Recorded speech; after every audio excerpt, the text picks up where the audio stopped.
Hey guys, Hop here. We're up on a hilltop, so bear with any wind noise you hear in the background. Putting together an SPR build can be a very expensive project, even if you're just building an upper to stick on top of a lower you've already got.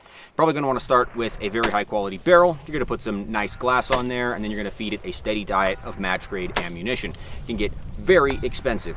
But what if instead of doing any of that, you did none of that? That's what we're talking about today. This is not an SPR. This is a very basic beat-up rifle that I put a scope on, and I got some decent ammunition to shoot out of it to see if we can get it to group at all.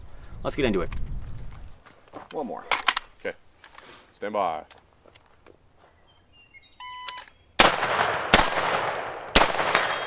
Hey. 257.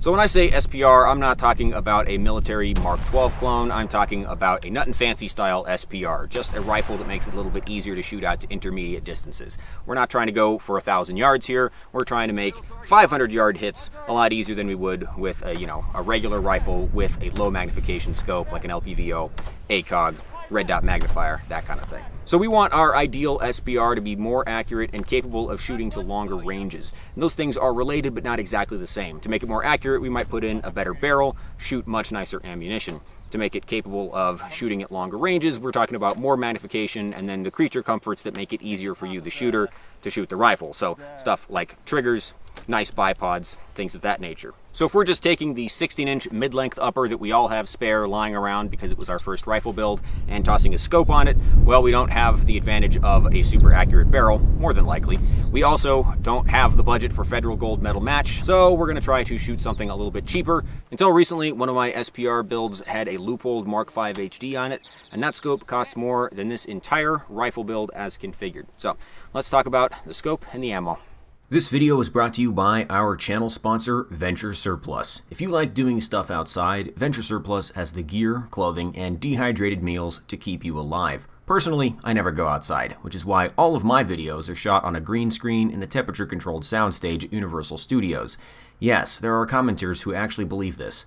Check out the link to Venture Surplus in the video description and use the discount code to get 10% off of your order. If you haven't tried it yet, you need to get one of the new Buffalo Chicken Mac Mountain House meals. It's one of the best, up there with stroganoff and biscuits and gravy. It's nothing like their original mac and cheese, which was kind of gross. Okay, thanks to Venture for sponsoring the channel. Thank you guys for watching. Let's get back to the video. So I'm always interested in replicating really expensive setups with cheaper alternatives. We did that before with lasers. I had my preferred way of setting up an IR laser and a weapon light, tape switch, all that stuff for use at night.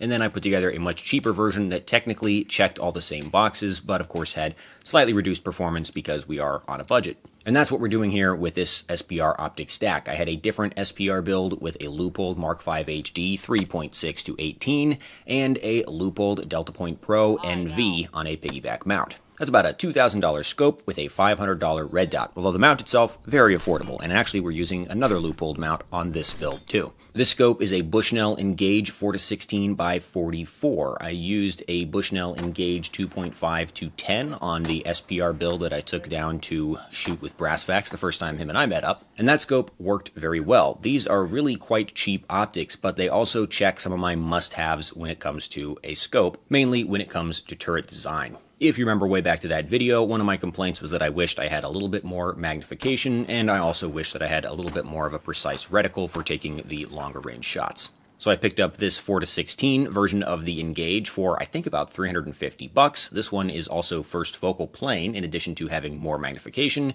and it even has illumination, which the 2.5 to 10 version that I had did not. Otherwise, still basically the same scope. This has side parallax, which is very nice, mainly for fine-tuning the image at extended range or at different magnification levels. Being able to reduce parallax error for shooting is also nice, but mainly it just seems like scopes without adjustable parallax tend to have some part of the magnification range that's just really soft. The 4-16 first focal plane has the same turret design as the 2.5 to 10 second focal plane. These are locking dialable turrets on both windage and elevation. These don't have a zero stop system, which could be an issue if you have to dial more than one complete revolution worth of elevation. Then you may not remember how many turns it takes to get back to your actual zero. But remember, we're not really expecting to shoot out to 1,000 yards with this thing, and also you could use a combination of holds in the reticle and dialing the turret to take an even farther shot. The red dot is a Bushnell RXS 250. I've talked about this one a little bit before. I picked it up for $199, although I think they are discontinued now. This is a perfectly adequate red dot with above average night vision compatibility.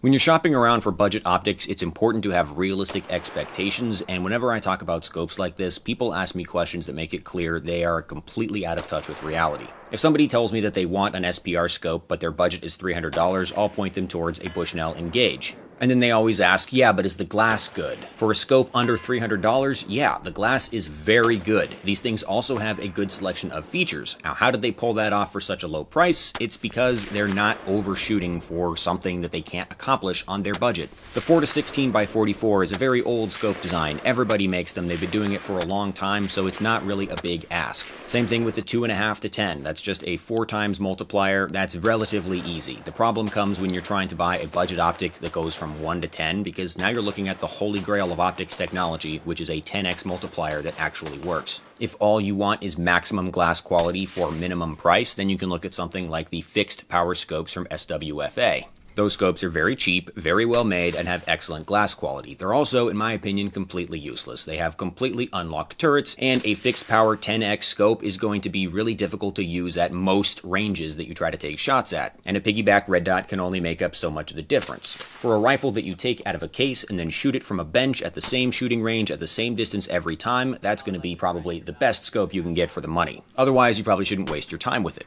So when it comes to optics, just be smart about it. If you're on a budget, that's okay. You can still get a lot of work done with an inexpensive scope. You just need to be smarter when you're shopping than somebody who's able to just drop Night Force money without giving a shit. You got your ammo lunchable there, Hop? Yep. Adult lunchables? See, I would get so annoyed. I would get so annoyed pulling all those out. That is kind of annoying, yeah. But it keeps them safe. And dry. Yeah. Alright, so let's talk about ammunition selection, because the scope is what we use to make it easier to shoot at long range, but the ammunition is what's actually going to increase the accuracy of our rifle. Remember that the purpose of this project is to create an SPR without buying any new parts, so we're stuck with the barrel that's already in it. This rifle has a Ballistic Advantage 16-inch mid-length gas government profile barrel. This is not an expensive barrel. I checked a couple days ago, and they were selling for $99.99 on Primary Arms. I shot some groups with this thing using my 2 preferred budget match loads. One of them is ADI 69 grain Sierra Match King. That's Australian ammunition, very high quality, definitely considered a match load. And the other one is AAC's 77 grain OTM, which is not really a match load, but it is pretty decent. The ADI ammunition is about 2/3 the cost of something like Federal Gold Medal Match per round. The AAC stuff is about half. On a recent range trip with the boys, we chronoed a bunch of match and aspirational match loads using the Garmin Zero chronograph. That thing is scary as hell. And we got some very predictable results. Federal Gold Medal Match is extremely consistent shot to shot. It's not just the bullet design that makes that load accurate, it's also the very consistent velocities. We got extremely similar results from the ADI, so it's using a Sierra Match King bullet, and it was very consistent, just like Federal Gold Medal Match, which probably explains why I usually get some of my best groups with this ADI stuff. The AAC 77 grain OTM is the cheapest version of their precision loadings. They have ones with different bullets made by Berger, or they have a version that actually has legit Sierra Match Kings in it. But this one did not chronograph consistently. It is way hotter ammunition than Federal Gold Medal Match, but also it was very wild. All the velocity numbers were all over the place shot to shot. So you had 2 in there that were way fucking different. So this one's a min of 2589, max of 2634. Average and spread? Average is 2613 and 44 spread. This is the AAC, right? Yep, another 10 of AAC. I still think this is a pretty good load to use because, first of all, it's very cheap. Half the price of Federal Gold Medal Match is hard to argue with. Also, it still has the beneficial properties of a 77 grain projectile. Much better ballistic coefficient than 55 grain ball ammunition, and theoretically increased effect on target at long range. I don't know, that one's still kind of vague to me. Those velocity numbers also make me think it's probably not worth it to buy the more expensive AAC match loadings because I bet they still got the same consistency problems. So you're just paying more for more expensive projectiles, but it's like, why waste the really nice projectile in a load if the powder charge is going to be all over the place? I've seen a lot of guys online suggesting that this AAC 77 grain OTM would actually be a lot better for a short AR and not really a precision load. They're probably onto something there. As far as accuracy, I'll give you the usual disclaimers. I am not really a group shooter. I have got a frankly heroic amount of caffeine in my system all the time. From when I wake up to when I go to bed, it's just one long panic attack. Also, I was shooting off of a folding Walmart table on a non-level surface in the woods at a funny angle, so I don't expect to get amazing results from any gun that I shoot in those conditions. I know that's a lot of excuses, but I don't ever want to unfairly call a gun inaccurate just because I'm not a good bench rest shooter. 10 shots M193, almost looks like it went into two different groups. I don't know, it's probably me. ADI 69 grain, pretty solid. A little bit over an inch there with one very obvious flyer, which is either me or just the most defective bullet of all time. AAC 77 grain, not so great out of this gun. Does pretty well out of my stainless 1 and 8. Maybe this is just not the right barrel for it.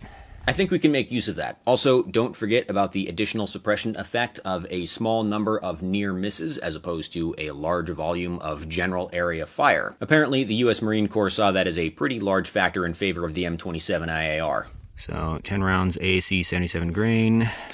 Less consistent, it seems like, than the 69 grain ADI.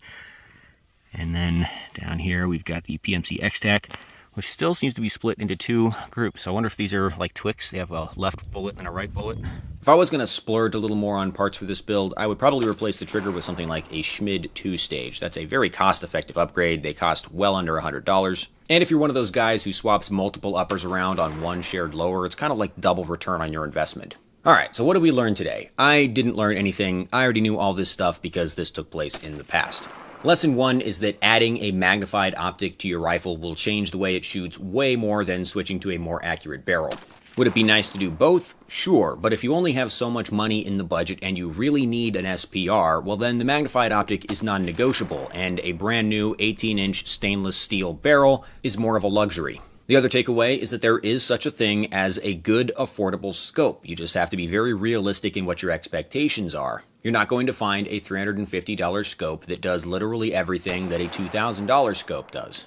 And if I may bestow one last sneaky pearl of wisdom on you before I go, upgrades that make a rifle easier to shoot well are going to have more of an effect on perceived accuracy than upgrades that make the rifle more accurate. And the reason for that is you're a person. A better trigger doesn't make your gun more accurate, but do you know anybody who can't shoot a little bit better with a nice trigger? Other than maybe Calvin from Firepower United? So yeah, have realistic expectations for the gear that you buy, but also have realistic expectations for yourself. In theory, in an ideal world, some upgrades just don't make a difference, but then it's on you to close the skill gap. That's a much bigger conversation for a different time, so I'll just leave it there. Anyway, thank you guys very much for watching. Let me know if you have any questions in the comments below. If you'd like to support the channel, obviously you can subscribe to it. There's a really big, hard-to-miss button, and yet somehow people still do. You can also click on the links in the video description to support the channel directly. See you guys next time.